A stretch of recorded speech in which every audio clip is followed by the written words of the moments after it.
చూస్తున్నారు కదా, making process అన్నమాట ఇది. మట్టి వినాయకుని అంటే బయట పొల్యూషన్, కెమికల్స్ అవన్నీ యూజ్ చేయకుండా ఇక్కడ ఫస్ట్ అయితే ఒక అచ్చు ఉంటుంది. ఆ అచ్చుకి ఒక పౌడర్ అద్దుతారు. ఈ పౌడర్ ఏం పౌడర్ అండి అది? మామూలు పౌడర్ అది, మామూలుది, జస్ట్ అంటే అచ్చు మట్టి వెళ్ళనీకి అంతే. ఓకే. సో వెంటనే దీంట్లో పౌడర్ వేసేసి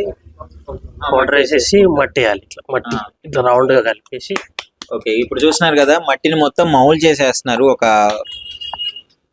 షేప్ లో చేసేసుకొని అందులో పెట్టేస్తారు.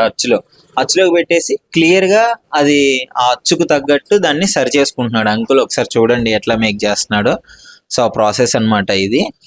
సో మొత్తాన్ని ఆ అచ్చుకు తగ్గట్టు మొత్తం క్లియర్ గా ఆ షేప్ కు తగ్గట్టు మొత్తాన్ని అదిమేస్తున్నారు. ఇక్కడ చేస్తున్నారు కదా, చూడండి. ఎప్పటి నుంచి చేస్తున్నారు అంకుల్ మీరు ఇది?